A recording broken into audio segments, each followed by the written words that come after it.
যখন কোনো শিকারী মাদি ক্যাঙ্গারুকে শিকার করতে যায় তখন মাদি শিকারীর কাছ থেকে বাঁচতে নিজের বাচ্চাকে পেটের থলি থেকে বের করে সেখানেই ফেলে রেখে পালিয়ে যায়। এখন প্রশ্ন হলো, মাদি ক্যাঙ্গারু কি ইচ্ছাকৃতভাবে তার বাচ্চাকে ফেলে দেয় নাকি এটা তার কোনো বাধ্যবাধকতা? মাদি ক্যাঙ্গারু কি পরে সেই ফেলে যাওয়া বাচ্চাকে নিতে ফিরে আসে? অন্যদিকে সেই ফেলে দেওয়া বাচ্চাটির সাথে কি ঘটে চলুন জেনে নেওয়া যাক এই আচরণের পেছনে মাদি ক্যাঙ্গারুর আসল উদ্দেশ্য কি।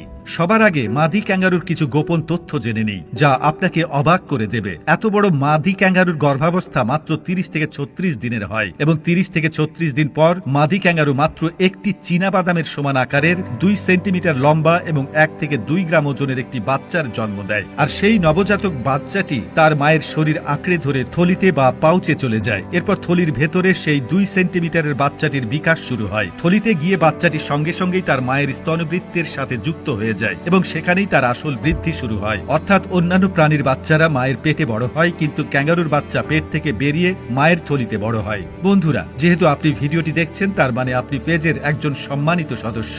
জানতে পারি আপনি কোন জেলা থেকে দেখছেন, কিন্তু এখন ভাবার বিষয় হলো, যদি একটি বাচ্চা মাদির থলিতে থাকে এবং মাদি দ্বিতীয়বার প্রজনন করে তবে কি হবে? দ্বিতীয় বাচ্চাটি কি জন্মাবে এবং দ্বিতীয় বাচ্চাটিও কি মাদির থলিতে থাকবে? আসলে মাদি ক্যাঙ্গারুর শরীরে একটি অদ্ভুত ব্যবস্থা থাকে যার ফলে সে দ্বিতীয় বাচ্চাটিকে জন্ম নেওয়া থেকে আটকে রাখতে পারে। এতে এমন হয় যে যদি একটি বাচ্চা থলিতে থাকে এবং সেই সময় মাদি যদি পুরুষের সাথে মিলিত হয় তবে সে দ্বিতীয়বার গর্ভবতী হয়ে যায়, কিন্তু এই দ্বিতীয় ভ্রূণটি নিষ্ক্রিয় অবস্থায় থাকে। এই ভ্রূণটি ততক্ষণ পর্যন্ত সক্রিয় হয় না যতক্ষণ না প্রথম বাচ্চাটি থলি থেকে বেরিয়ে আসে। এর মানে হলো দ্বিতীয় ভ্রূণটিকে মাদি তার পেটে ফ্রিজ করে রাখে এবং যখন সে চায় তখন সেটিকে বিকশিত করে জন্ম দিতে পারে। এবার জানা যাক সবচেয়ে অবাক করা বিষয়টি, মাদি ক্যাঙ্গারু শিকারীর হাত থেকে বাঁচতে কেন তার বাচ্চাকে পেট থেকে বের করে সেখানেই ফেলে রেখে পালিয়ে যায়। সোজা কথা, মা ক্যাঙ্গারু নিজের জীবন বাঁচাতে দরকার হলে বাচ্চাকে থলি থেকে ফেলে দেয়। অনেক সময় দুজনের বাঁচার জন্যই সে এমনটা করে, কারণ বাচ্চা থাকলে মা ঠিক মতো দৌড়াতে পারে না, একদম দ্রুত গতি তো দূরের কথা, তাই সে বাচ্চাকে ফেলে নিজে উল্টো দিকে ছুটে যায়। এদিকে যদি শিকারী বাচ্চাটাকে দেখতে পায় আর বাচ্চা ছোট বলে পালাতে না পারে তখন ওটা মারা যায়, কিন্তু যদি বাচ্চা একটু বড় হয় পালিয়ে যেতে পারে তখন সে বেঁচে যায়। আবার অনেক সময় বাচ্চাটা মাটিতে পড়ে চুপচাপ পড়ে থাকে, ঝোপ বা ঘাসের আড়ালে লুকিয়ে পড়ে। এবার প্রশ্ন আসতে পারে, মা ক্যাঙ্গারু বেঁচে গেলে কি পরে ফিরে আসে?